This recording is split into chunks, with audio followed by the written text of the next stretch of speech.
Guys, it's me. I'm back. What's up, party people? We're like, Mads, come on.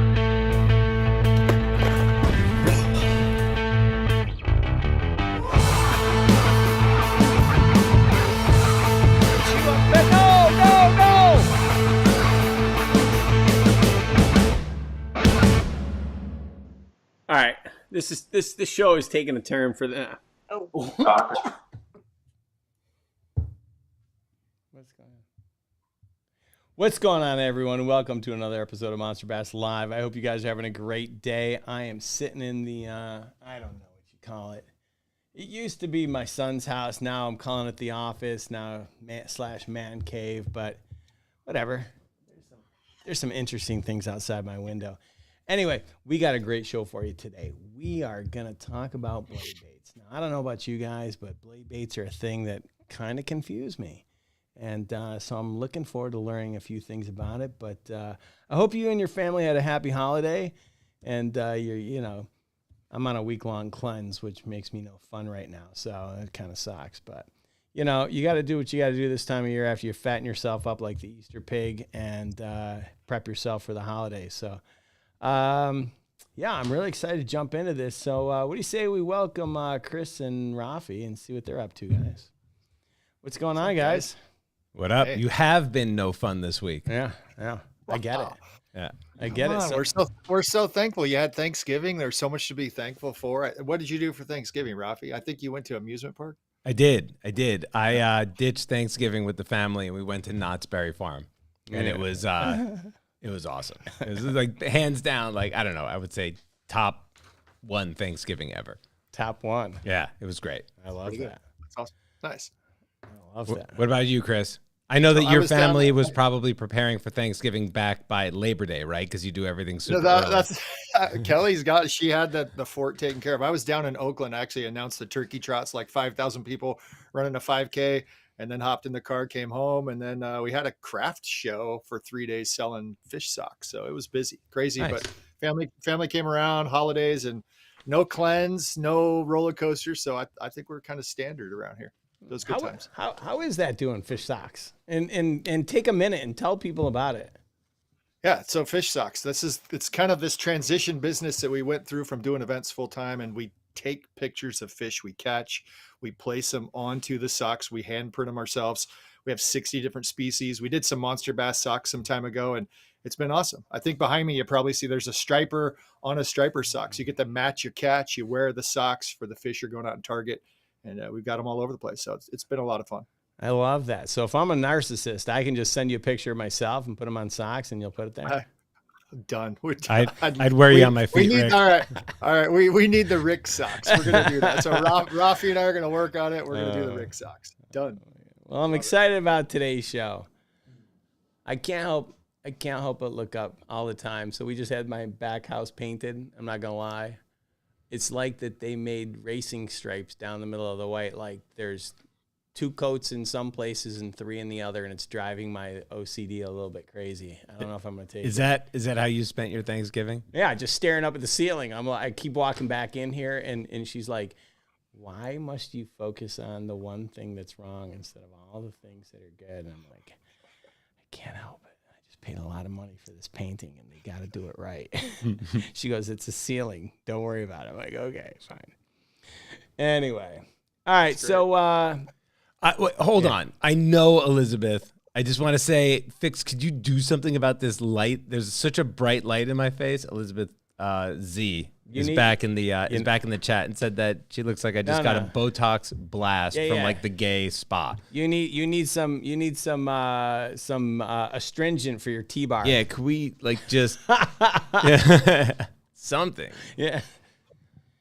Anyway, Fix is the glam squad's taking so care much of better. Raphie. Thank you, Fix. Somebody powder that guy. Powder his face. Let's move it. Let's go. We got stuff to do. I love it. Yeah. I got nervous like I painted Rick's ceiling. I started sweating. Well, I'm excited about today's show and learn a little bit about some blade baits. But before we do, as you know, we're on a mission to help you catch your PB, and we'd like to think that we give you everything that you need to help you catch your personal best, or at least have a little bit more fun and success the next time you hit the water. So let's if you've caught your personal best and you want to share it with us, we're gonna use it on Monster Bass Monday. But you can always go to monsterbass.com/pb, share your pics with us, and if we use them, we'll send you a little something to congratulate you for entering the trophy room. And the trophy room is going to be a permanent place on our website where every PB that gets submitted gets posted. So let's take a look at this week's submissions. Fixie, if you can take care of us. We got Michael Rogers with a 5-pound 10-ouncer out of, I don't know what state this is. I'm going to go West Virginia. It's a number 4 silver spinner. Our next contestant here on The Price is Right is Joshua Kirby with a donkey, 10 pounds, 9 ounces on a jig. That would be North Virginia, right? Based on the naming conventions? Yeah, maybe. We got Drew Coco with a 3-pound, 12 ounce on a football jig in Pennsylvania. Congratulations, Drew. We got Jay Liddy, 5 pounds, 9 ounces out of Tennessee on a Texas rig craw. And for the second straight week in a row, Robert Dumphy, 8 pounds, 14 ounces on a jackhammer. So nice. Congratulations to that guy for just slaying his PB week after week after week. Good job, Monster Bass. All right. It's time of year. They get some bigs out there. Yeah, so the water's getting cold, and every year at this time, all I ever hear everybody talk about is blade baits. Blade baits. Don't you, Raphie? I hear it. I also hear us talking about contests. Yeah, we're going to talk about contests. But blade baits confuse me, right? Because, I don't know, Mikey fishes, he swears by the spoon. And he showed me a spoon, and I'm like, oh, that's cool. And I didn't want to say anything, but it looked just like a blade bait. Then you showed me a blade bait, and it looked just like a spoon. And are they the same? Like what? Is it just a different name for the same thing? Are they interchangeable? No. Can I hop in on this one? I'll give you a voice of reason. So you got to go back to like the 1800s. I think I had the name Howard Wisconsin Buell. He had the first spoon. Yeah. So Mr. Wisconsin, I guess he had the patent filed for the first weedless hook, and it was on a spoon, something that looks like this. And so you talk about your old grandma's spoon, but they also put like a chunk of pork. I never talk about spooning my grandma ever. No, spooning leads to forking, so we're going to leave all that later. But that's what they did, and that's why you're here, because you had a grandma that got spooned. But we'll talk about that on a way different show. But there we go. So you've got these spoons, and if you think of a spoon, I mean, literally like right out of your kitchen, this spoon, pounded flat piece of metal. The attachment of the hook is normally on the bottom. Some of them have a top stinger hook, and you're dragging this vertically. It's dropping, and these work great. The difference would be is your blade bait is basically that same presentation, similar fish profile, turned sideways with a hook connection. So your hooks are on the bottom. You got a middle. Some will have just one. Some have spinners. We'll talk all about that. But your line connection spot is not on the end. It's now in the middle. So now you've got a blade bait and a spoon. So that should give you some idea. We're mimicking the same type of fish, forage fish. You're talking minnows, you're talking shad, all these different things, but there is a distinct difference between a blade bait and a spoon. So hopefully that gives you some idea. It's where the line connects on that. It's a hunk of metal. I mean, realistically, you can have spoons and blade baits out of different things, but it's a metal lure you're fishing with for fish. Cold water, you can use them all year long, but cold water specifically, that's what we're targeting. So does that mean that you would be then fishing like a spoon, vertically, and fishing a blade bait horizontally? You can fish them exactly the same. And what it is this irregular fall that happens when it's connected on the end, and then they come up and they spiral and spin when you're spinning a spoon. And a blade bait specifically has a vibration.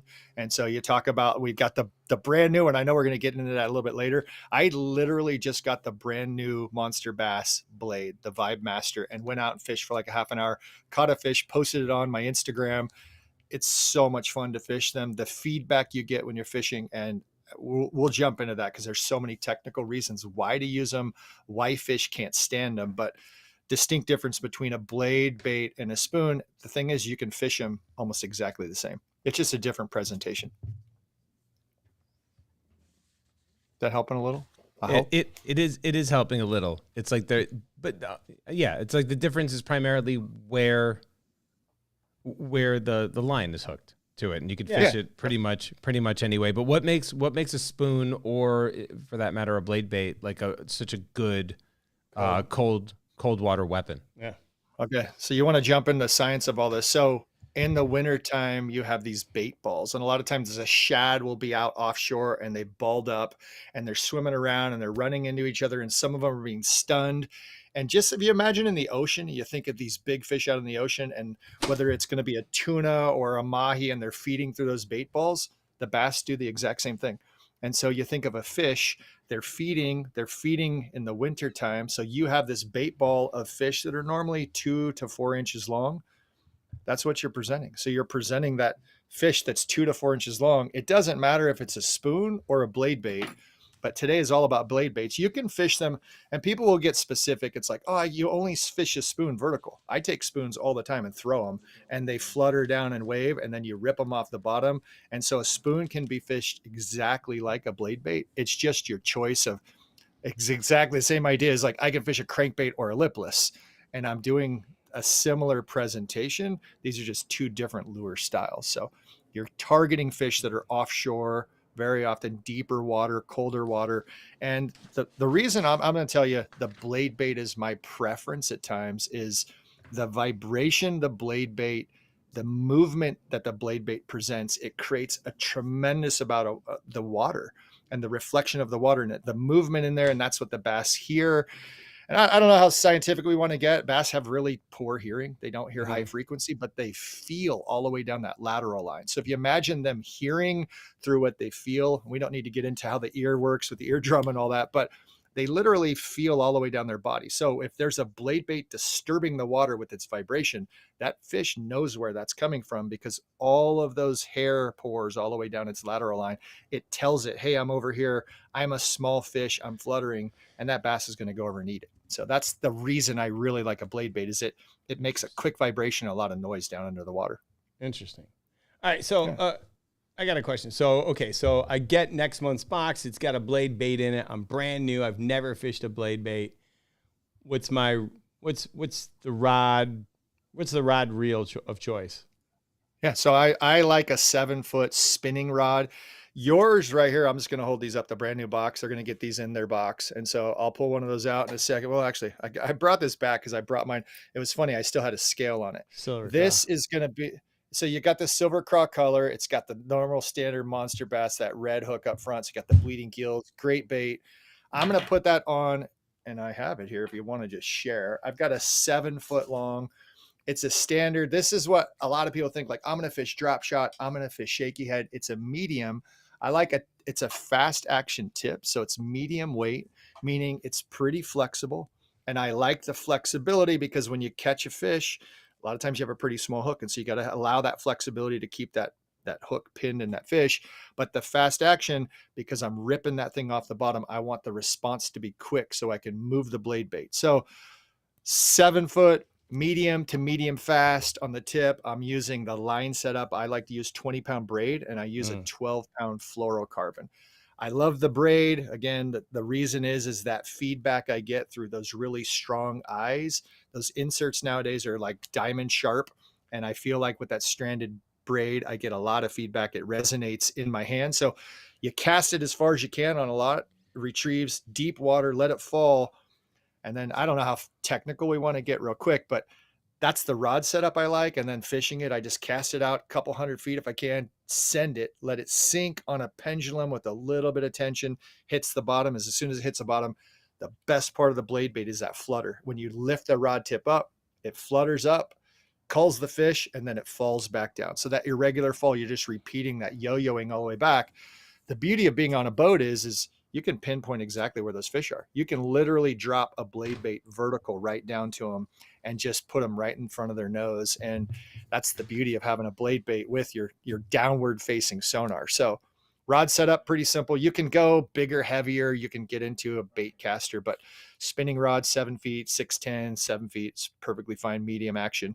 And just start throwing the thing, get it in the water. And we'll talk a little bit more about that, I'm sure, but that gets you an idea of how to use them. Cool. All right. can we, and maybe this is just an offline conversation. Maybe this isn't like we dedicate a live to this, but okay, the medium, heavy, fast, rod length, feel, gear ratio, like it's just, I don't understand any of it. And I'd love the opportunity to learn more about it. Right. So I'm just going to assume that everybody knows what you're talking about. Actually, I'm going to go out on a limb and say not everyone knows, because my brother, if you gave him one day left on this planet, is going to go fishing. Right. He's not like me. It's not the one thing I'm going to do. But my brother, one day left on this planet, he's going fishing. And I've sent him the best rods that because I get everything for free. And I design lunker sticks, which I think are amazing. I send all those to him, and every time I go fishing with him, I kid you not, man, the kid pulls out his ugly stick, and he's fishing with it. So I don't think that like everyone fully understands what you're talking about, Raphie. All right, good, because I don't either. I'm gonna give you, Raphie, the 2-second breakdown. Yeah. Rod strength. Thinking if you have medium, heavy, extra heavy, it's the amount the rod can bend. So a light action rod bends over more. A stronger, stiffer, heavyweight rod doesn't bend as much. And they'll rate rods. They do all these crazy things with the different composites they make them. You can cast a heavier weighted bait. So if you want to throw a big, huge swim bait, if you try to throw a big, heavy 5, 6, 7, 8 ounce swim bait on a light rod, it's going to be like throwing out a yo-yo. It's not going to work. You have this rod bending, it's going to flip back. All right, you can't so that's set that hook real good. So that's your generic understanding. Okay, that makes, because I was thinking like, why wouldn't anyone just like get the heaviest rod so that they could get the biggest, fattest fish, right? I always thought that was like tied in, like heavy is fish weight. No, it's good. And that's the perfect answer. Is like if you have a heavyweight rod, like I'm talking about, and you have these little hooks. So I'm going to hold up. We got these little blade baits, and this is all you got in that fish is one of these little hooks. If my rod is too stiff and that fish shakes its head, that's going to probably pop that out. You're going to be making the hole in the fish's mouth bigger. Oh, okay. And so your rod has to have some give and some flex, because the more finesse, you've got to kind of tire the fish out. You got to be more critical about getting it to the boat. When you're fishing a big swim bait, you're kind of water skiing that fish back as quick as you can. You may be boat flipping it. So you don't really care so much about the rod flexibility of dealing with fighting. So where does length then come into play? A couple things. One is your castability. So the longer in your idea of like a rod, you can cast longer with a longer rod. So you think of the people sitting on the ocean, on the shoreline, if they're surf fishing, they got 10-foot rods and they're trying to cast as far as they can. The other piece of the rod length, it has something to do with how you're fishing and your ability. As it's longer, you're probably not going to be as accurate when you're dealing with that and you're casting to a target. So you have to start to factor in, okay, how long of a rod do I really need to cast it? How far am I casting? Obviously I have this big long rod, probably not going to be as pinpoint accurate. So lots of things to consider and what you're doing. And I'm talking about the specifics of the faster tip, quicker action.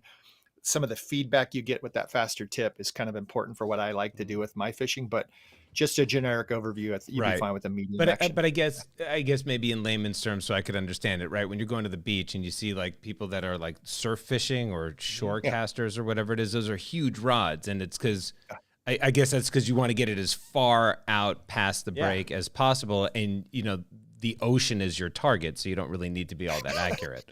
You're getting it past the breaking waves. That's it. So you're surf fishing. You're hucking it out as far as you can to get it out there. So that's why those rods are that long. Okay. I'm going to save the conversation about gear ratio, because I know that's another, like a whole nother thing.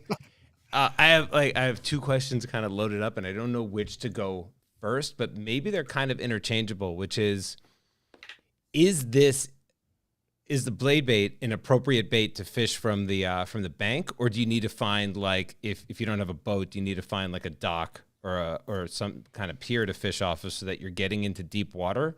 And then if this is more of a deeper water bait, which I think is what you're saying, then does color really matter? Because we had this conversation about how like certain colors disappear at certain, levels of the water column and so on. Okay, two good questions. One is everyone's going to probably say you can't fish a blade bait from the shore. And I'm going to be the guy that says you can, the area that you get to effectively fish in front of the fish that have transitioned offshore has been limited. The beauty of a blade bait, when you put this blade bait onto the right rod, you can throw it a country mile. So you can get to those fish and throw it as far as you can. The problem is, if you think of the shoreline, you're standing up here on the top of the shore, you throw as far as you can offshore, all the way out to the bottom, you let it sink. And you're fishing, as you come back, it's going to be making way too much contact up to where the grass is growing and you're going to snag. But if you throw it as far as you can, you have probably 5 or 6 bounces that you can try to catch those fish at that perfect transitional spot. And then you have to lift and commit to just reeling it in kind of quick and retrieving it. So very, very effective from the shoreline. Chances of snagging definitely increase. Boat fishing, or like you're saying, get out onto a dock of some sort where you can throw it into that deeper water. This time of year, historically, most bass have transitioned from the shallows to deeper water. So for the bank fishermen, it's definitely harder to get out there. You could throw something else that, that's going to be weedless, that's going to be with your hooks are protected. And that's something to consider. The blade bait has 2 dangly hooks the entire time trying to snag whatever's around them. And so that's probably going to it's not going to be to your advantage to use a blade bait from the shore, but don't say you can't. That I mentioned summertime. Mike Iaconelli he has some great videos. He's talking about saving. Never heard of him. Yeah, just a name to drop some names out there. So they talk about the different baits. He's used them on the flats. I always bring this out. I tease in fishing. I think we really need to go back as a group of anglers and rename everything. So you've got these baits, and they call them lipless. What those are now, it's a lipless flat side, or I don't even know what to call baits anymore, but you got these things that rattle. I call these a hollow body blade bait. So if you start to take blade baits, and this is where it gets really confusing, is a blade bait with a spin tail is a blade bait. It's a piece of metal. It's a blade bait, but instead of the back hook, you add the spinner. So blade bait, hollow body blade bait, these you don't have to throw to the bottom, and you can use them in the shallow. So why can't you use just a metal piece and swim it you're going horizontal in the shallow. So it gets super confusing of what we're calling different baits, but realistically, again, we're mimicking what fish eat. Fish eat fish. It's that 2-inch profile that is so prolific in the water this time of year in the winter. That's what fish are feeding on. We're going to put that fish so quickly right in front of them. I share all the time, and this is one thing that Rick and I think we have a lot in common, where sitting still fishing is so boring. Ugh, and the winter time, this is when everyone's like, I'm going to fish a Ned, I'm going to fish a shaky head, and I'm going to fish drop shot. And they're literally going to sit there. This allows you to cover a ton of water and be really active. You're casting, you're retrieving, you're yo-yoing, you're bouncing, you're vertically jigging.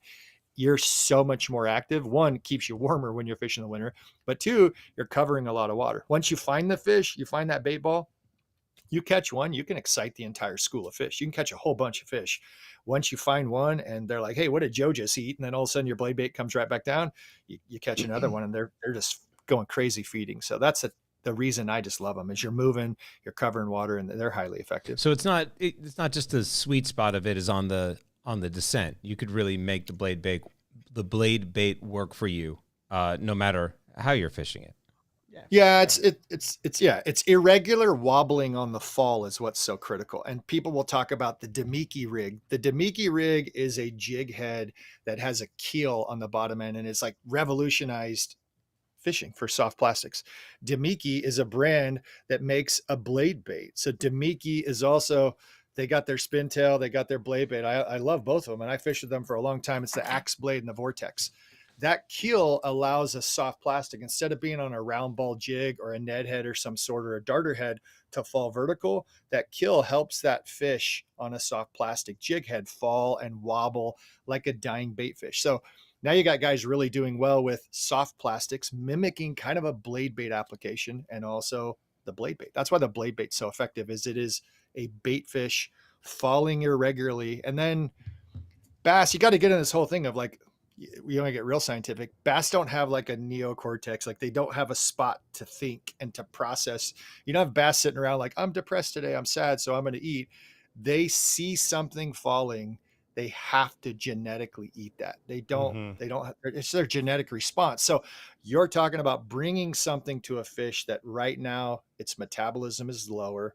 It doesn't have to eat as much. You're making this really weird, irregular wobble in front of its face. it opens its mouth. Doesn't have a choice. I always tease. It's like they have to eat it. They literally are programmed that way for millions of years. So that's kind of what we're playing into. Love it. What have we covered the basics, Raphie? You feel like you got a good sense of like how to fish a blade bait this time of year? Yeah. I think I do. I'm still. I think that we could talk a little bit more about color, but we don't.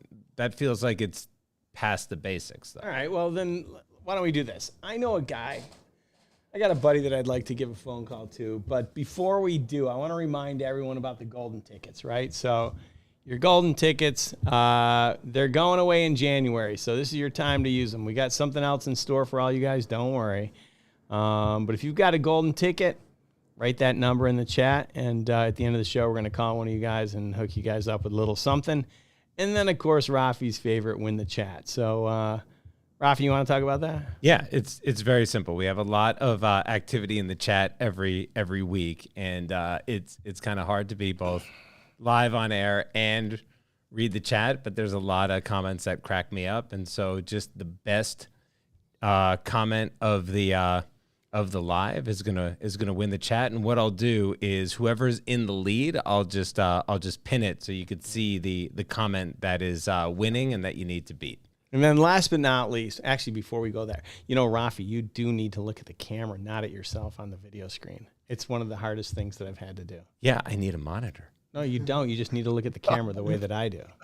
Fair, but I'm also looking at the comments. Yeah. Well, you can do that when you're off screen. Yeah, that's true. All right, and then, of course, we've got a new segment that we're going to give a try this week. We're going to give it round 2, and it's called Beat Chris. And so at some point in the show, we are gonna open the phone lines, and we're going to ask you to call in.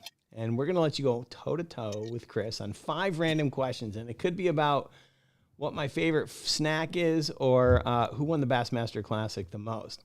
It'll be 5 random questions, and if you beat them, we're going to send you a little something special. So keep your ears open and get ready for that when the time comes. But to go back to the topic about colors, I got a guy that loves to fish the blade bait, and I'd love to give him a call. Can we get him on the line?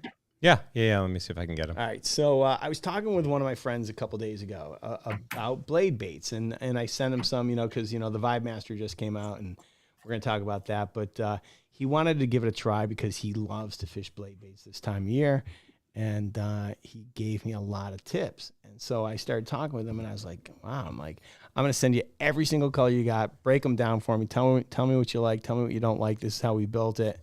And I think we got them. All right. So I think if we connected, we've got Bass Geek on the phone. Hello? Yeah, I'm here. How's it going? Good, man. Oh, thank God that worked. You got me? we had a little technical difficulty last week, so just the fact that we can actually hear you, everyone, there was a collective sigh of relief, and I think we got like 14 thumbs up on this live feed. So how you doing, man? Hey, I'm doing great. Finishing up a little bit of the work day and hopefully getting ready to, hit the lake. Nice. And do some already into the, winter fishing here. So, all right. So for everybody sitting at home, where in the country are you, and what are you fishing? Like, what do you consider your home lake? So I live technically in Virginia, but I live on the border between Virginia and Tennessee. So my home lake, I really have a group of them because I get super bored fishing the same place all the time. It drives me crazy. So my home lake is like, most people would know Cherokee Lake, Douglas Lake, but my home lakes are probably Cherokee and South Holston lakes over in Tennessee. Okay, and these lakes are predominantly what type of body of water? Oh, they are highland reservoirs. They are, most of them are steep, deep, super ultra clear lakes. Mm-hmm. For example, I was already fishing for smallmouth on South Holston last Sunday that were chewing on owl lives, so a type of shad that were 60, 70, 80 feet deep. Oof. Oof.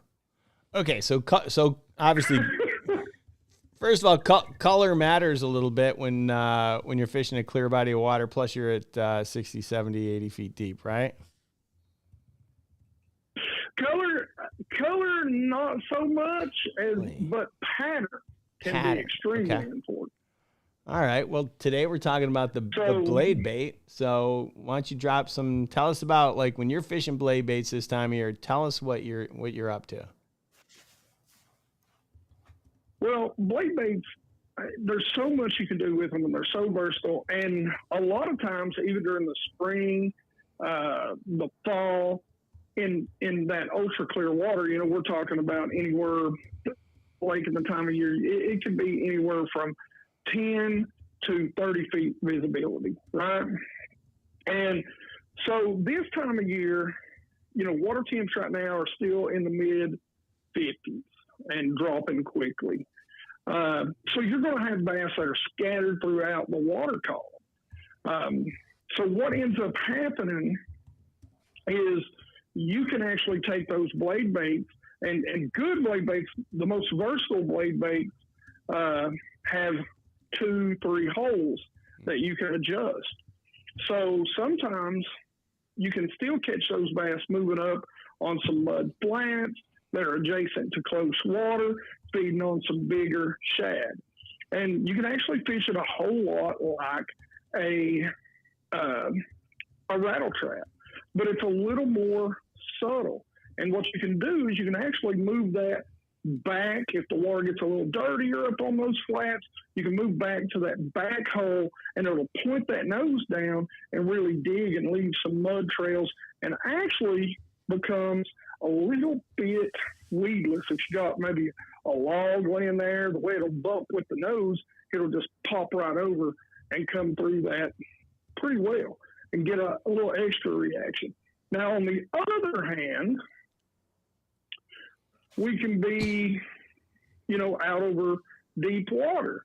So we can be out over deep water fishing for bass that are inside of bait balls. Now, you can do this a couple of different ways. Traditionally, we've done it by fishing it vertical, but kind of more so with, a lot of new technologies. I'm going to say the wordy dirt and forward-facing sonar. You can now stay back off of those fish. I said it. I know. But you can stay back off of those bass now and cast to them. So you don't have that boat directly over top of them. You don't have, all that noise or, the giant sudden shade spot. And you can make those casts out there, let it drop down into the bait ball. And a lot of times I'm still using that middle to that second hole, because if you've got, like, one of the bait balls that I was fishing was probably an 1/8 mile long in a ditch of a creek. So there were millions of shad. And when you drop it down in there, you want something to get those bass's attention. And so a little more vibration can really cause those bass to be drawn to that bait, even in all that stuff that they naturally eat.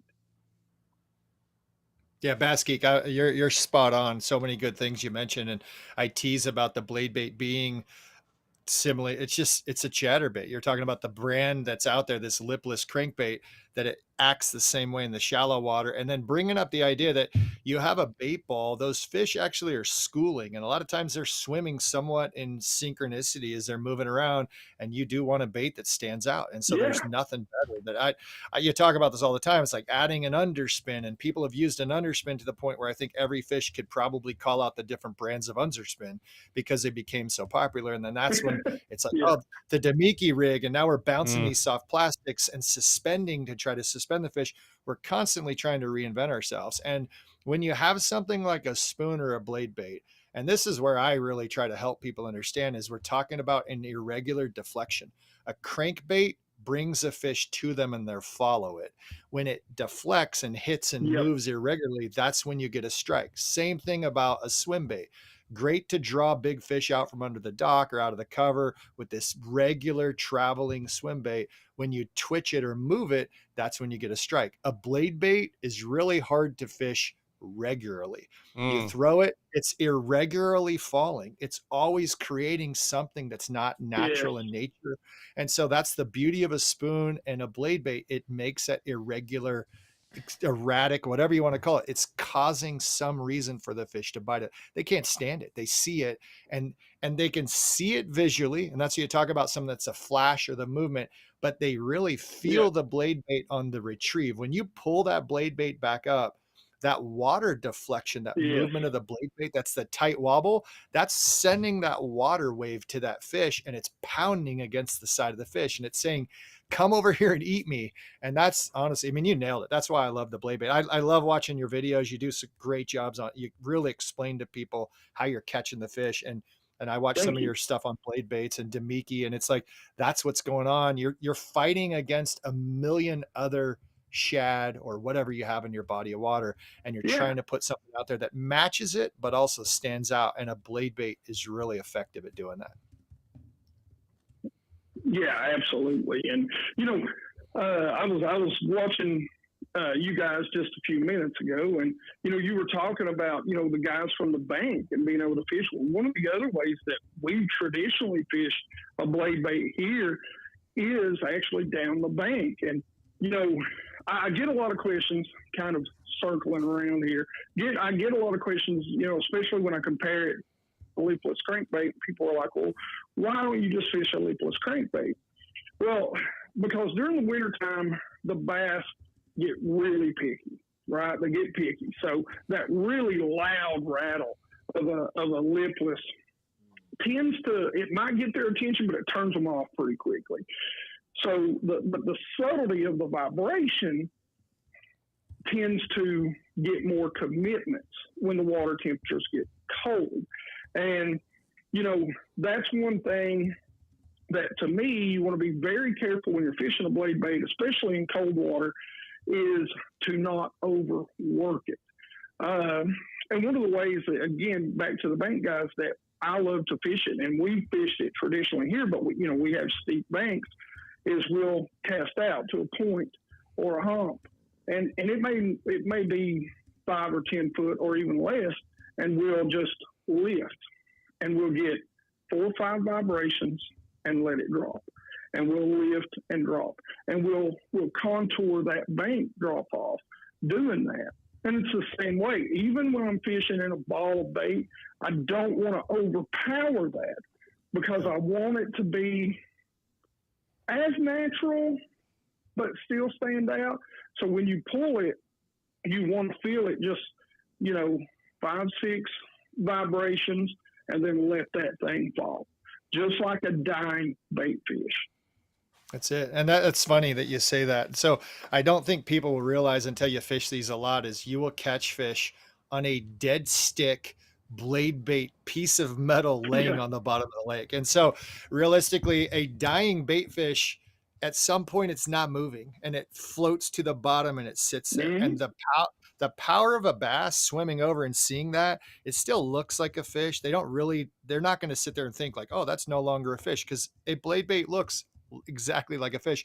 They puff the gills, they lift it off the bottom, and you'll get fish gorging these blade baits.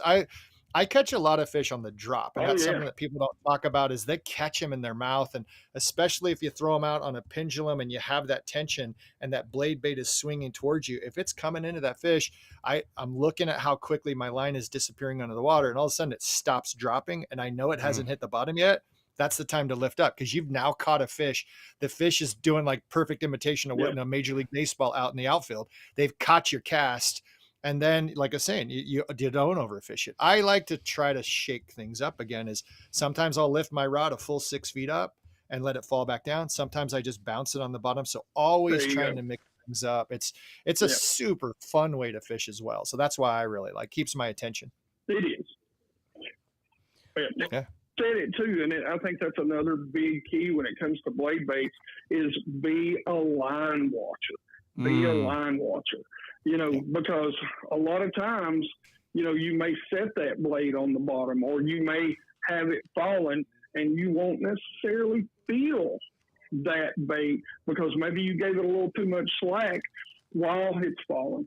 But you'll see that line jump. So it is key, because the bites can be so subtle in cold water. It is a big key to be a line watcher. So I'm going to share something. The bank fisherman, it's kind of hard to see, but if you can see this is like a Johnson thin fisher. This thing is probably worth, like, I don't even know. The cost of these it's really inexpensive. I chopped the hook just because I would beat these things in the rock, and I was fishing this from the bank. And like you're saying, if you move that retention spot, it goes a little more vertical. And then I found the brand, there was the Molex brand that came out, and they have actually like 2 frog hooks. And so these are pretty weedless. These don't snag. They're a great way to fish if you're transitioning on the bank. The one thing that'll happen is you basically have 2 less opportunities to stick the fish and catch the fish. Have you ever, this is a question, going back to you, Basky, have you ever taken, and I've never done this, and there's a couple, we talk about the names we drop. Seth Fighter, he's caught a couple fish on some blade baits. He likes, in tournament settings, he takes the blade baits, he cuts off the rings, and then he ties his hooks on. Because I'll be honest, when you're catching a lot of fish and sometimes you foul hook the fish, that blade bait's moving erratically, you don't always get the best hook set from a blade bait. Yeah. And then you have this metal piece that they're torquing against and they pop it, tying with braided line and connecting your hook. Have you ever tied on your own hooks, or do you snap off the snap rings, or what do you do with your hooks? So with my hooks, most of the time, you can get away with tying on. I think he said he used 65-pound braid or 70-pound braid, but you can also put 2 split rings on. That'll also give it a little more freedom to move. Most of the time, listen, I'm all about the more I can get it in the water.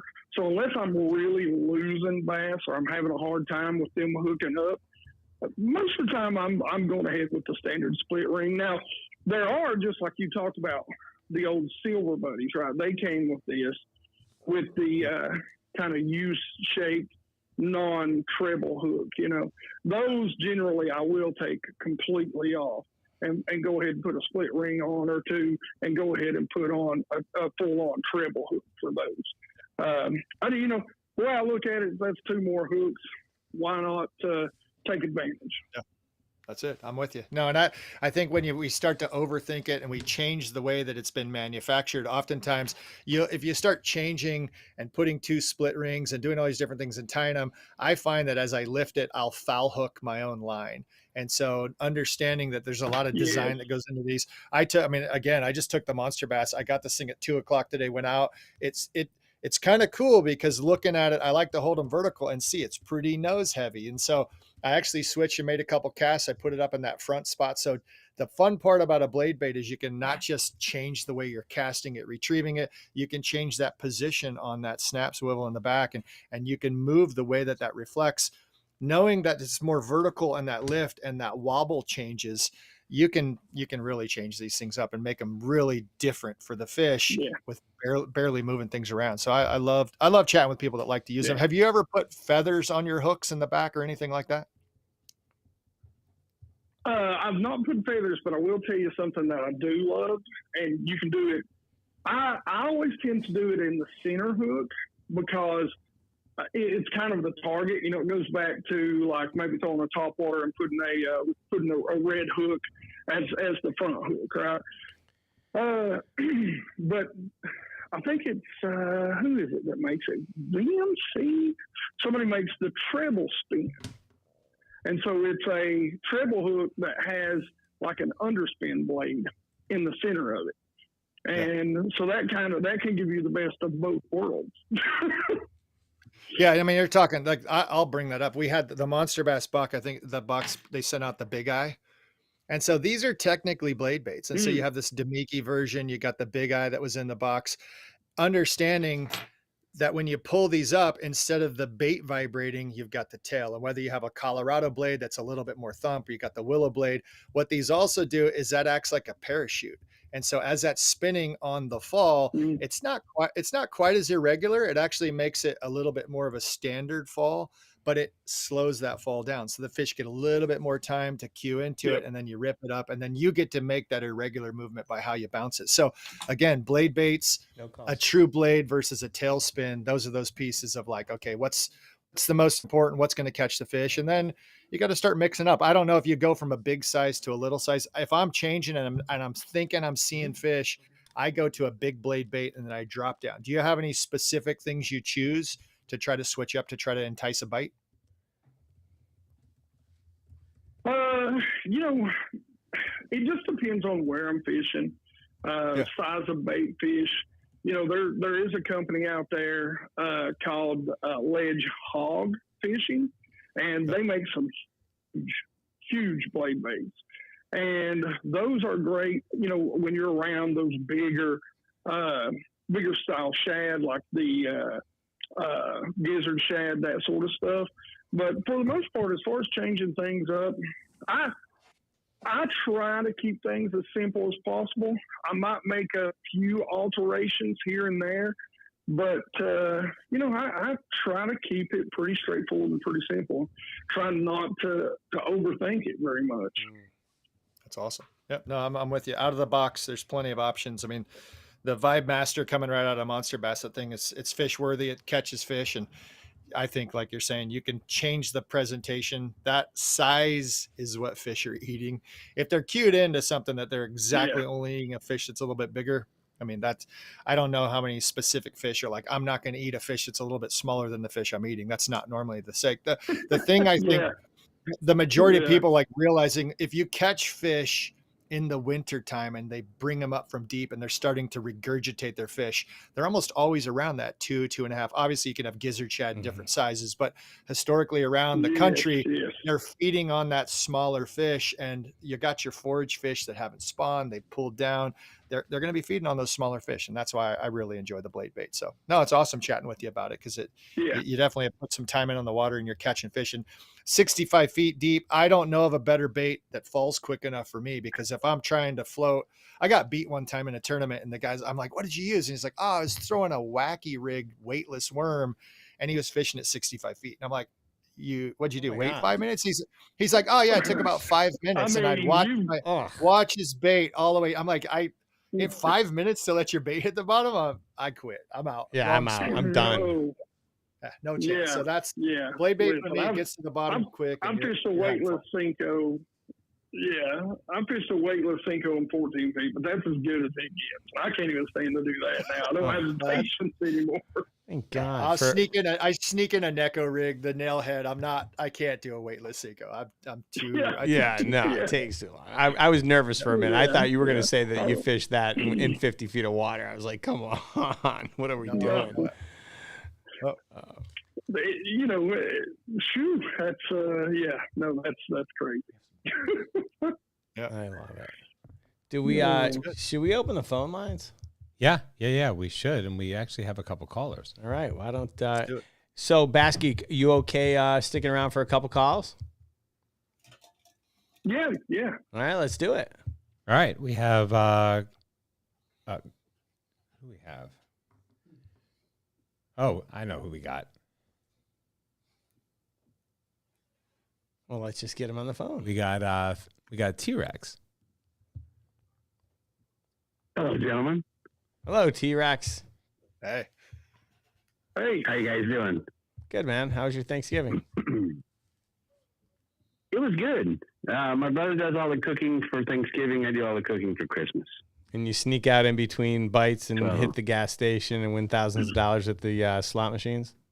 Well, you know, my mother-in-law was just here, and I took her out there because she wanted to go see this gas station I always talk about. And she went out there. She put $40 in the machine and won $800. All right. So I'm going to reel it back in now. She was happy.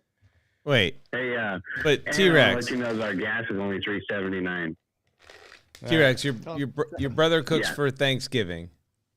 You cook for Christmas, but the only time you've invited me over is for Easter. Is that like takeout? Yeah. Well, Christmas is just, you know, immediate family. So because I go kind of overboard for Christmas, steak, lobster, shrimp, rice baked potatoes, macaroni salad, Oh my God. homemade bread. Never wanted to be adopted so badly in my life. All right, so Yeah, steak, lobster, shrimp. you got a just fishing eat some question ham. there, T-Rex? No, I just I've laid fish all the time when it gets cold. Okay. Pine Flat Lake has a lot of rock piles, so I target those rock piles with a medium fast action. I run 15-pound braid into a 8-pound Sun Sniper line, and it usually works great. The only other thing I've got is the spoons. A lot of people don't realize, like if you're fishing around, you know, like other boats that are on docks and stuff like that, when you drop that blade bait, it's going to fall at a pendulum and come back towards you, where if you're throwing a spoon will always fall away from you. So always make sure you give it plenty of a line to fall away from you. That way it gets up underneath the houseboat, you work it, and if there's fish there, I don't use forward-facing sonar, so I wouldn't be able to tell you if there was fish there or not. So, but I have a lot of luck doing that. All right, someone tell me why that is. One other thing. Hold on, T-Rex. Someone tell me why that is. Why when I throw the spoon is it going to go away from me, but if I throw the blade bait, it's going to come back towards me? I mean, I think I know the answer, but I'd like to hear it. Yeah, I was going to say it's the way that it's attached. They're both going to do a similar thing. If you have enough slack, and it really depends on how you cast. This gets, again, really technical, and I think we would overthink this whole process of if you're casting it high and lobbing it and you send your line really up, and this is what I learned with fly fishing, and you have like a lob cast, it doesn't matter what bait it is. When it hits the water, it's going to try vertically falling because there's a lot more slack. Sure. If you throw out this big spoon really far and it lands and it's tight, it's still going to fall at a pendulum back to you. But this is going to try to fall more vertically straight because of the way it's tied on. So it has a lot to do with your cast, has a lot to, like he's saying, if you're fishing it and you're giving it full volume throw and it's nice and high and it lands, it will definitely sink straight down. So I think they both have an opportunity to kind of swing or fall. Depends on really how much tension you put on that water line. This is another thing to people to consider. If you want it to fall on more of a pendulum, it's harder to pull bigger line through the water. So more of a pendulum swing, bigger line. Skinny line, you put 10-pound braid on there, that's cutting through like a knife. And so it's going to fall pretty vertical out where it's at as long as there's slack. So no, it's good to think about all those things, because really the pendulum fall, a lot of people think, oh, I'm going to cast it 60 feet out and I'm targeting those fish. Even with forward-facing sonar, it's great to see. You throw 60 feet out, and now it falls back towards you 30 feet deep, and you're really like, wait, why didn't it get to those fish that are 60 feet in front of me? It's because you need to cast past them and then actually bring the bait back to them. So it's an interesting concept. Yeah.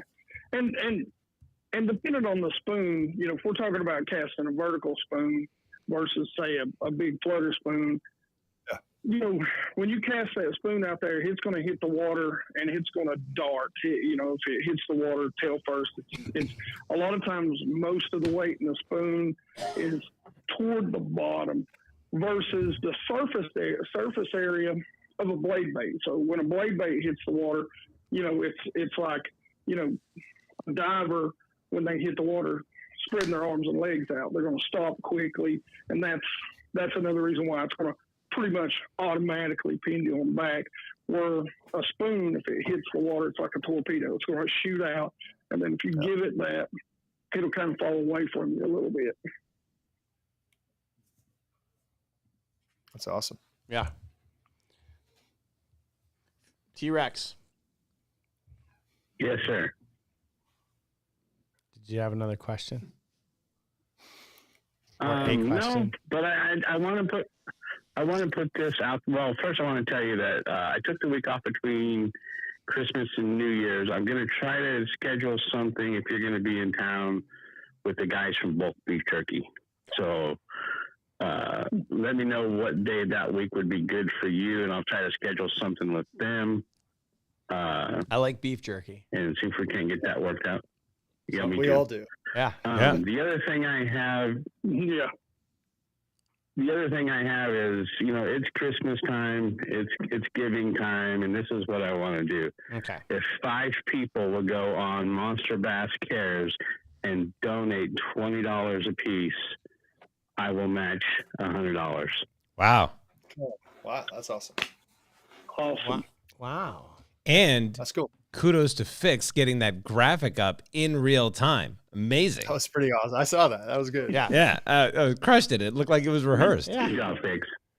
Yeah. Let's So, acknowledge anyway, that. Because normally we just beat on them. That was good. Good work, Fix. And Good job, Fix. I'm proud of you. T-Rex, that's awfully generous. And you said if 5 people do it? If 5 people get on and put $20 on a piece, I will match that $100. All right, I'll tell you what. I'll double down that, and if 5 people donate the $20 and you match it, I'll match it. Yes. All right. All right. That's awesome. Well, then count me in for Awesome to me. being the first to donate $20. Yes. Wait, I love that's my chicken wing money. That's what right? I'm talking about. I was having chicken wings tonight. Now I'm not. All right. Well, let me get off of here because I'm sure you guys got plenty of people wanting to call in, and I'm sure Marty's going to call in too. So, gentlemen, I hope you guys all had a great Thanksgiving, and I'll be sitting here listening. All right, CM Punk. Awesome. Bye. All right, we got another one. Let's go. No, that was it. Oh, the other one hung up. Oh, phone lines are clear. All right. Well, listen. I want to say thank you to Bass Geek. It was very impromptu, and you haven't been on the show. One day, I would love to have you as a guest, and we can put you on camera and show the world your pretty face and talk a thing or two about. It'll break a lot of screens. Hey, listen, I'm down for it. Let's do it. I mean, look You're at good me. looking. Come on. Yeah. You'd fit right in with us all. We got to be on here sometime. And see, you and I need to go fishing someday. If I make it to your neck of the woods, I'm going to look you up and go fishing. You look like always having a good time and catching a lot of fish. So great to be on here. Listen, I want to make it to your neck of the woods. My neck of the woods, it's pretty standard fishing. I want to get out there where there's some big bass. There's some stuff. We got the Delta, we got Clear Lake. Come on out anytime. So you make it to Northern California, you got an open invite. So come on out. I love it. It's coming fast. All right. Things are going well. Maybe we can make that happen in 2024. Let's do it. And of course, I would love to be on the show, by the way. And thank you guys for having me. Wait, he didn't know he's on the show? Honor. Yeah. I enjoy it. Yeah. Thank you. Thank you. And listen, I know you're just getting home from work, and I appreciate you jumping on and taking our random call and talking a little bit about blade baits. And if you're not already subscribed to his channel, head over to YouTube or Instagram and look up Bass Geek. He's got a ton of great content, and he's dropping knowledge all the time. So it doesn't get more real than that. So thanks a lot, man, and you have a good night. Thank you all. You have a good night and a Merry Christmas if I don't talk to you before. All right. Thank you. Awesome. Thanks, man. Yeah, if you guys haven't tuned into his stuff and looked at his channel, it doesn't get more real than this guy. Like, there's something about him that I just love, and it was great that he was able to jump on and talk some knowledge with us. So, all right, let's open. All right, the phone lines are open.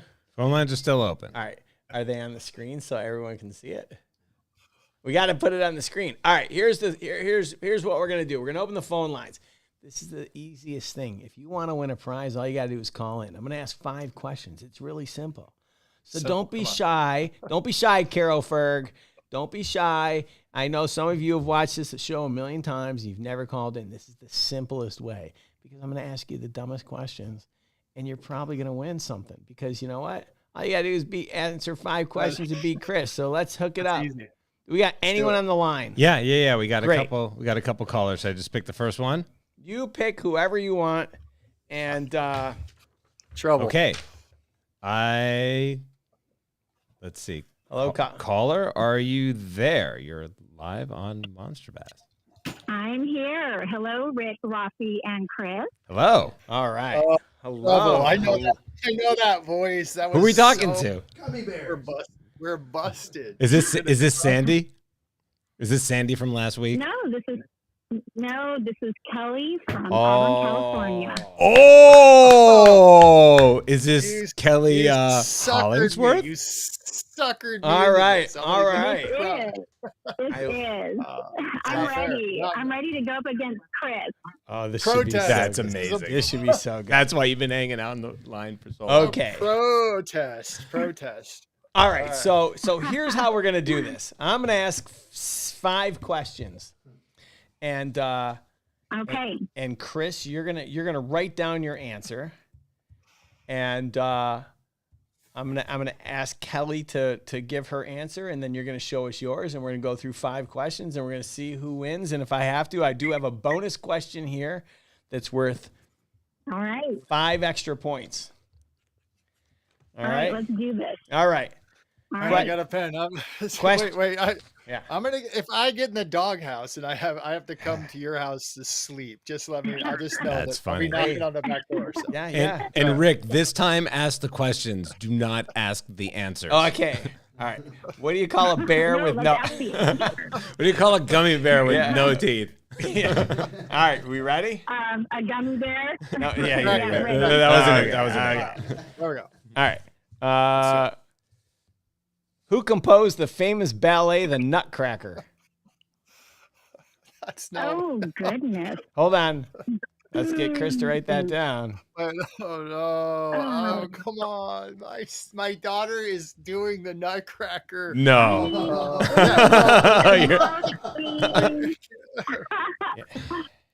All right. Oh, I think they're Russian. I remember they're Russian, but I don't remember how to say the name. Okay. I'm not- Give it a I'm- try.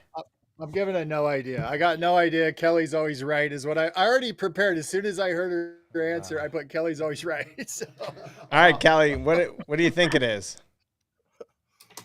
Oh, I'm trying to remember. I just know that I believe they're from Russia. I think, but that's all I've got. I can't remember. All right. I'm gonna give her. See if Chris can do better than that. Well, he can't because you're I always can't, right. but I'm looking at Google as fast as I can. Okay. Ready? All right. Question number. So Question number. She just said Chef. I think it was Tchaikovsky. Was that right? Tchaikovsky. Yeah. Yeah, I think Kelly just said that. So Okay. I hate to bring that. All right. We'll give her the All right, point. point Kelly. All right. Messed up. Question number 2. What is the scientific term or name for a largemouth bass? Oh, come on.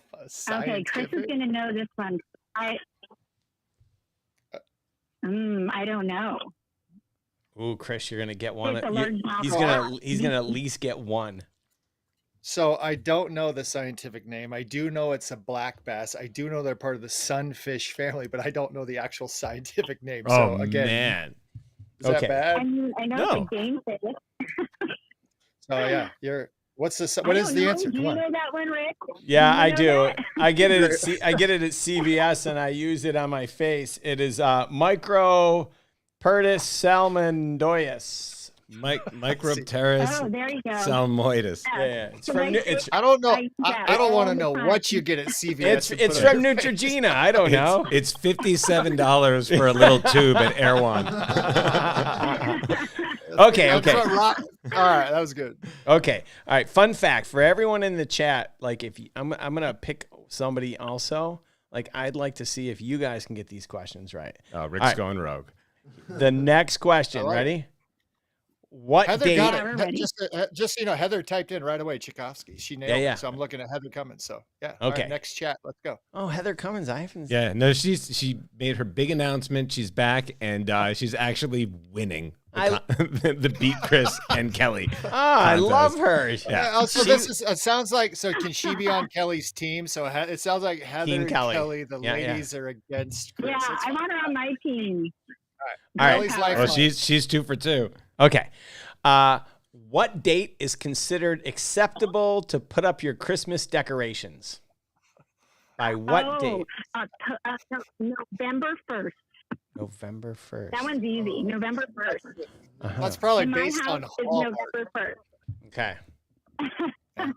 No, okay, like you really want to know, like really what's acceptable? I mean, in our house is November 1st, Okay. but probably what's acceptable is I'd say, probably I would say, I'll just say November 15th. Scrooge Raphie says you have to wait until the day What do you after got, Sid? Thanksgiving. So I'm going Black Friday Yeah. is That's the right. illegal day. Yeah. All right.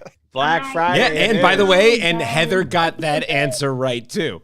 Oh. Day after Thanksgiving, Black Friday. No. Okay. I don't agree. Agree to disagree. The facts don't care about your Well, yeah. feelings, Okay, Kelly. I agree to disagree.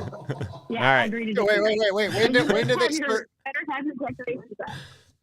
When did they start playing Christmas on Hallmark? That's the real question. When does Hallmark transition to Christmas? Because it's been a Oh. long time. November 1. Yeah, So considering there's Kelly's a- right. Research that I've been months ago. Yeah. I've been sending out, box after box after box for all the different winners every week, and the Yeah. UPS store flipped November 1 to Yeah. Christmas music. Yeah, and the Hallmark the Hallmark station is right, like the billboard's right outside, like down the street from me, and that thing's been up since September, counting down the days until Christmas. It's so. like their Super Bowl. Oh yeah. In the chat, Joseph said when Walmart puts out their Christmas crap. So I think it's like June 3rd. So we're good. Hey, Joseph is right. Joseph is right. Yeah. All right. Thank you, Joseph. Okay. Here's a really important one. What is April's true birthstone? Wait, no. Diamond. What?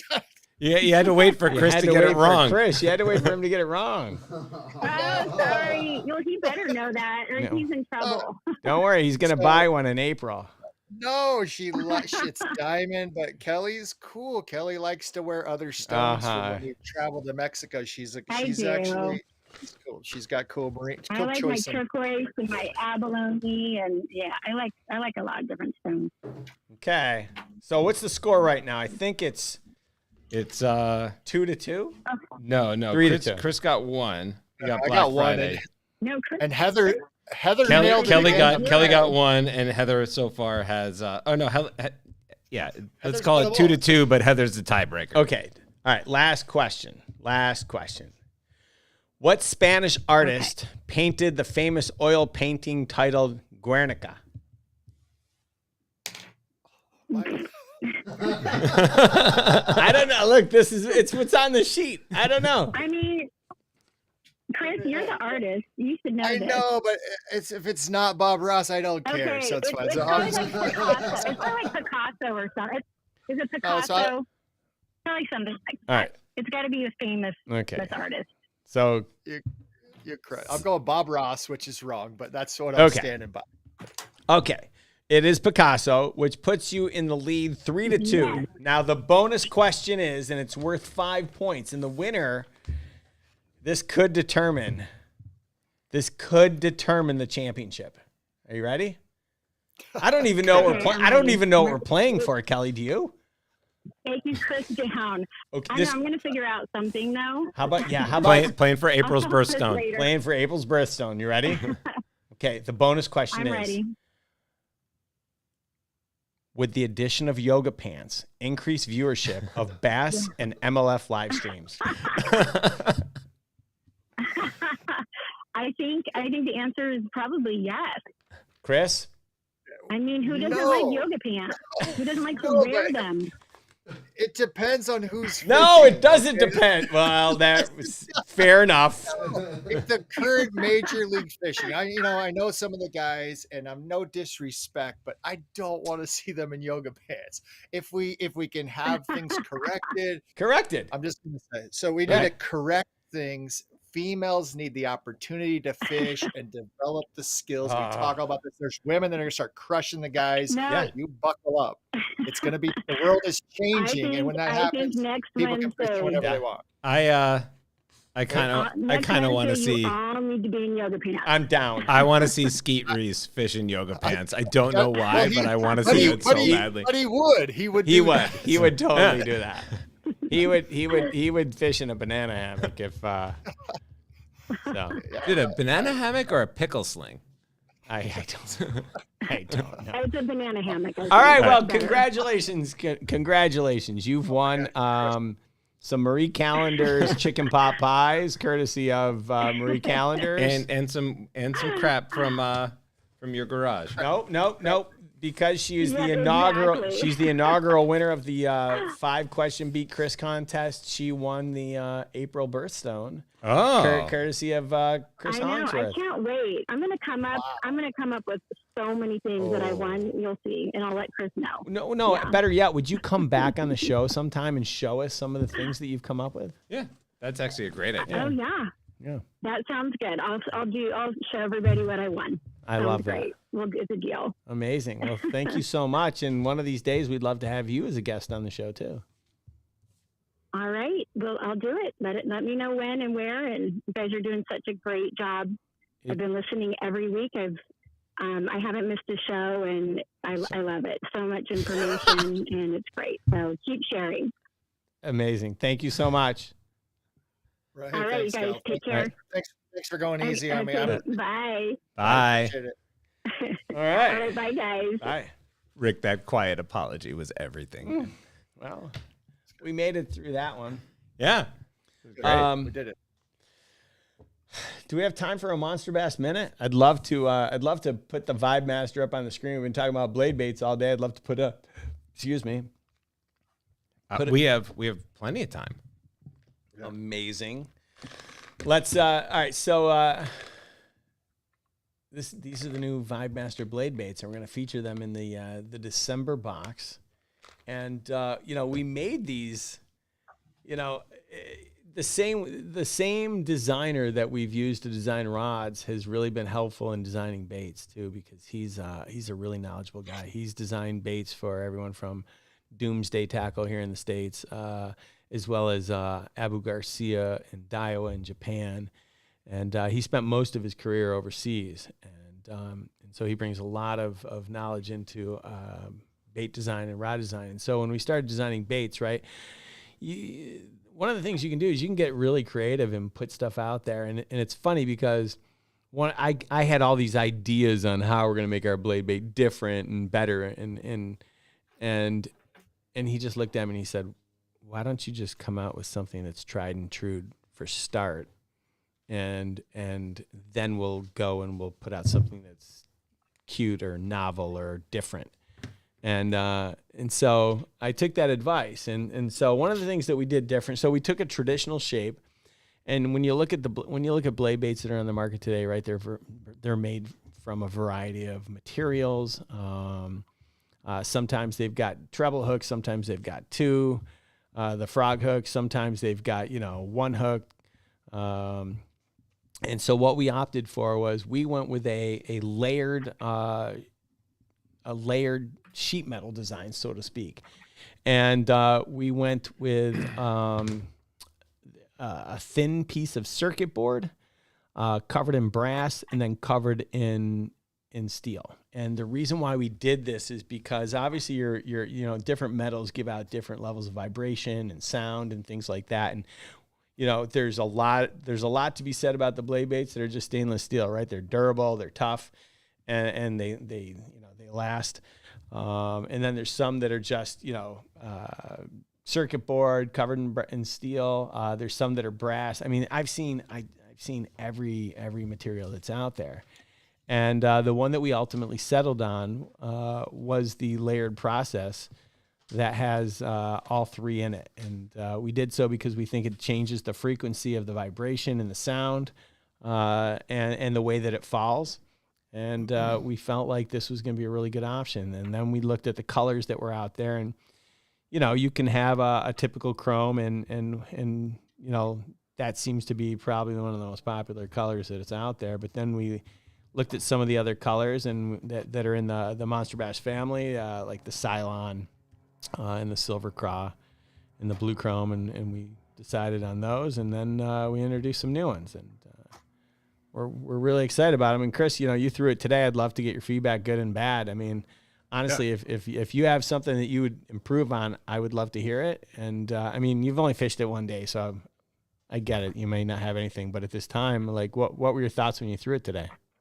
No, immediately. I'll tell you, I was excited to see that on the center position, and I'm going to hold this thing up because I can give you my specific feedback. Sure. Center position, it's pretty nose heavy. And I love that because I like to think when I'm fishing this thing out on a pendulum and the fall rate, the nose is driving it down. But when I pull it, it's going to pull it up and then the nose is going to walk back down. So it's going to do a lot of action. All the talking about the irregular fall. Hook size. Can I ask you what made you, before I tell you whether I like it or not, I want to ask who guided you on the hook size? Loaded question. Well, we had that conversation took place with my bait guy, and ultimately I made the call. Okay, I'm going to tell you. Nice. So I was kind of setting you up. Scared me at first because the hook size, if you think about those two hooks hanging, and when you're pulling it up to get that vibration, the bigger hook, whether you add blades, whether you add feathers, it gives some restriction. And I thought, oh, wow, this is going to actually slow the vibration. So as soon as I got it, I put it in the water, kind of lifted it. I was like, oh, obviously the way it's designed, it has plenty of ability to vibrate. I love when you really look at this and you look at that belly pocket. As you're lifting this up and it's vibrating up and you look at the profile, that belly cavity isn't just for the weight. It's actually to help that thing wiggle as it's being lifted. And so the hooks, I hate losing fish. I'll bring up when I fished head to head once on video against Fish in the Lone Star. Jeremy smashed me at my local lake. And it's because I lost really big fish on a blade bait. And a lot of times you'll have really small, and we hold up these blade baits. You have these tiny little treble hooks. Yeah. And knowing that you have a little bit bigger hook, I was like, oh man, this is so great. The fish I caught, it's probably 3.5 pounds. And I was stoked that it had one barb in it, but it was a nice size hook that could land the fish and handle the fish. So I'm fortunate. I get to fish in a lake that's pretty big fish. Sure. And so it's not like you're going after 3-4 pound fish all the time, but I am with blade baits. And so your hook size, I was super excited. I love the 3D eyes on it. I would say you could probably get away with moving this to the forward position if you're going to be fishing it more vertical, and it'll fall a little flatter, but spot on. First time out of the box, like you said, first time with them. I'm really versed with blade baits because I really enjoy fishing them, and I spend a lot of time with them in the winter. That blade bait worked perfect. I can tell you it didn't foul hook. And that's one thing when people are first throwing them, and it's fun to follow the chat because a lot of people are like, wow, that's so much information. I never thought about them. You'll get to where you will hook your own line. Yeah. And when I'm trying, I can't even get it really to hook my own line. I probably threw it 100 or more casts. And every once in a while, you'll get it to come back like that. And what that does is you're dragging the bait sideways up through the water column. You'll actually think for a second you might have a fish. With the bigger hooks, I was also like, no, I'm going to be foul hooking and snagging every third, fourth, fifth cast. It didn't happen. So spot on. Kudos to your designer. Kudos to you. It's a blade bait that's effective. I'm also super excited. I've not had a red craw. And that's this idea of crawdads have moved down. They're going down in the mud. They're going down in the crevices. It's really cold water. If you're throwing a blade bait, it's moving. We haven't even talked about what a blade bait does, where if I'm fishing and I go, if I can imagine I'm fishing it and I can feel thud, meaning mud, click, and I hit rocks. You're talking about circuit boards. You're talking about different metal. You're talking about the composition of multiple layers. That resonation of it hitting rocks, looking like a crawdad now that's red, you're going to catch fish if that's the water you're fishing it. So many good components, and the colors. A lot of people say, hey, I'm fishing 50, 60 feet down. Colors don't matter. Colors matter to me if I get excited and I'm fishing with more confidence. One of the monster bass, my favorite, the top water ones. I mean, we got these different things. If you got this crackly looking awesome blade bait, I'm going to fish that with more confidence than something I just don't really enjoy looking at. Whether that makes me fish better, I think it does. Whether the fish care a whole lot, doesn't really matter. And then you got some really cool ones. I mean, you got the ones that are going to have some iridescent, some color reflection, high wind, waves chopping, sunshine, wintertime, all that's going on with light as these things are falling. You're going to catch a lot of fish with these. So, I mean, congrats to you. I mean, just having this hit the market, and I think going with something that's pretty proven was smart, your own little tweaks. Hey, I caught fish and let the fish do the talking. The fish ate it. So it's good bait so far. Great. I appreciate your feedback. And I think next year at this time we're gonna have a newer version of it, because I'm already like dreaming of the modifications that I want to make. But I'm gonna wait and I'm gonna get everyone's feedback. So after the December box, I'm gonna send out a survey, get everyone's take on it. Like, what do you like? I mean, maybe we'll find out that people didn't like the bigger hooks. I don't know. Maybe we'll find out people loved it. But more to come on that. And I want to offer up a show special for anyone that's interested in these baits. Fixie, can you put it up on the screen, or can we put it in the chat? Yeah, the link is already pinned in the chat.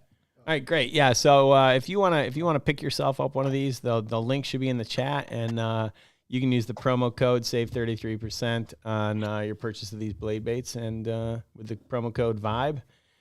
And that's just because you guys tuned in today. So I appreciate you, and thanks a lot. I hope you guys love it, and I can't wait to hear about it. So thanks a lot. Well, I definitely learned a lot about blade baits today, and it makes giving away stuff a lot easier when it's been. Whoa, what is that? You guys hear that? That's like emergency broadcast system. Yeah. I'm going to go underneath my desk. It's the cover. Yeah, right. Apparently that was my wife calling me because I'm managing the phone lines now to keep Fix's phone clean. I love that. All right, well, I'm going to give away the golden ticket, and tonight's golden ticket winner is John. I apologize, John Yodenice, M24018. If this is your number, email me at marketing@monsterbass.com and take a picture with you in this picture, or you in this ticket, and send your address. Yeah, and send your address so we know where you live. Because sometimes it takes 3 weeks for people to get us their address, and we want to make sure we hook you up right away. All right, Raphie, who won the chat? Okay, so it's a little bit of a cliffhanger, right? Because the winning comment isn't in the chat. The link to the Vibe Master is. It was kind of a slugfest. Caro came out the gate hard when I told everyone to smash that like button in the chat, and Caro said, "I can't smash it any harder, Raphie," which took the lead for a while. Now, Elizabeth Z, true to form again, said a lot of things that I couldn't post or repeat, but it was hilarious. T-Rex commented, and he was up there for a minute saying that you must really hate the paint job because you keep looking up at the ceiling, and was not wrong. And the theme, I think, Fix, we got to work on my lighting, because Daniel Pierce pointed out that the Cylon color, the Vibe Master, has the same shine as my face. And Arthur Blanda said Raphie's glowing forehead would make a great blade bait, and that was even before he saw any of the pictures. But the dark horse was Heather Cummins coming back, and actually every single thing that she dropped in the chat was incredible. And then when you started talking about the Vibe Master, the chat lit up, and Heather's response was, "All women like vibration." Duh. And that is winning the chat. Congratulations, Heather. Email us at marketing@monsterbass.com. Send us your address, and we will get your prize out to you on Friday. I love it. All right. Well, we had a pretty great show, and honestly, I think we're gonna have an even better show next week. Wait. Yeah, Rafi's out of town, so it should be it should be smooth sailing. That's not cool. And we'll give you a sneak peek of next month's box, and we're gonna talk a little bit more about winter fishing, because let's face it, it's wintertime, and as we get closer to Christmas, we're gonna talk about the best gifts that you can possibly give the loved one in your family that likes to fish, and that's a subscription to Monster Bass. Anyway, just a reminder, if you haven't done it already, please smash that like button or the thumbs up button, whatever you want to call it. You too, Caro. Yeah. And, all I want for Christmas is for Caro to call into the show one time. Let's do it. One time. And don't forget, you can always catch us on Spotify or Apple or wherever you consume your favorite podcast. And until next week, hey, Raphie, good show. Chris, good show. Appreciate it. Hey, I'm gonna add in as we sign off. Marty's asking. I'm gonna throw down an extra 20 to make sure we get to that double down. Okay, so we're at 40 potentially. So I think we're getting up there. But so we got money coming in. So I'm gonna do my 20. Marty was asking where we're getting to, and I think we're going to make this. So folks, if you can donate, this is the time of year. There's a lot of people in need out there, and we can all do a little bit. So I appreciate that. Yeah, and Monster Bass Cares, for those of you who don't know, all of the funds goes to support getting fishing equipment or covering entry fees for veterans and first responders that don't have the means to get them into fishing, to help them cope with PTSD or any traumas that they might have experienced. Really standing up for all of us. It's awesome. Beautiful, beautiful. And last but not least, you can also find us on Amazon Music. So if that's where you consume your podcast, you can find us there too. So until next week, thanks a lot for tuning in. We'll see you guys soon.